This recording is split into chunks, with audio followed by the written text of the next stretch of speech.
विठ्ठल नमामि धम्मं नमामि संघं नमामि।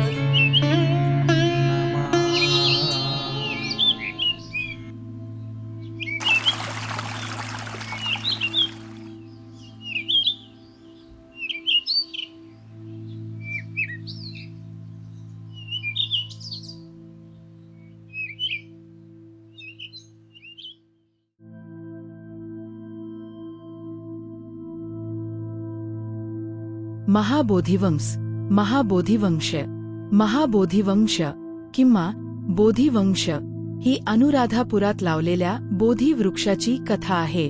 त्याची उत्पत्ती सिंहली भाषेत होती आणि त्यातून तिचे पालीमध्ये भाषांतर झाले.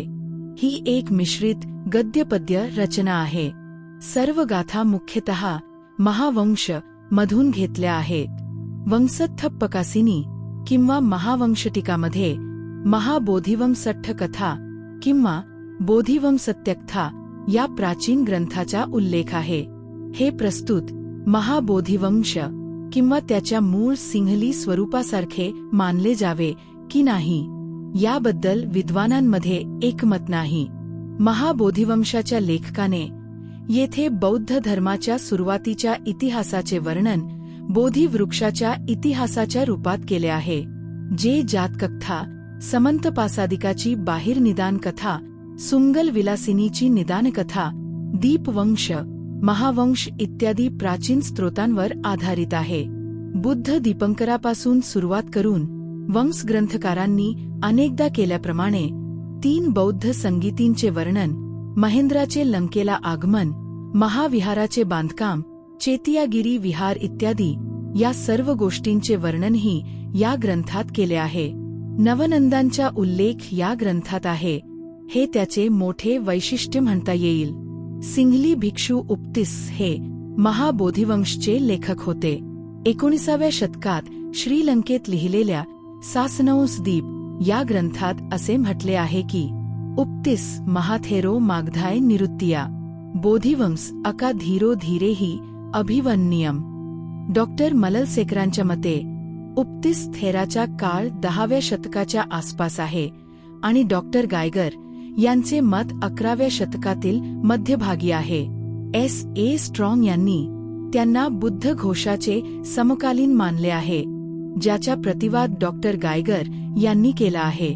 कथनशैली पाहता महाबोधिवंश चे साम्य नंतरच्या वंशग्रंथापेक्षा अधिक दिसून येते. त्यामुळे 10वे किंवा 11वे शतक असे संकलित करणे योग्य आहे. 12व्या-13व्या शतकात गुरुलू मोनी, गुरुलू महाउपासक यांनी सिंहली भाषेत महाबोधिवंश वर धर्मप्रदीपिका नावाच्या व्याख्या किंवा परीक्षा लिहिली. 13व्या-14व्या शतकात महाबोधिवंशाचे सिंहलीमध्ये 12 अध्यायांमध्ये भाषांतर झाले.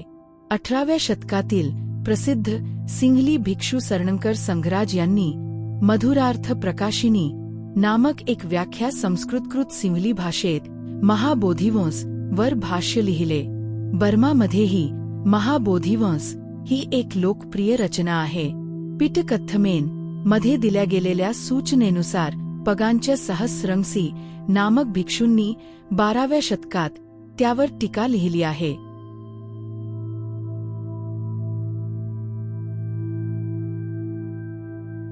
भवतु सब्ब मंगल. साधु साधु साधु.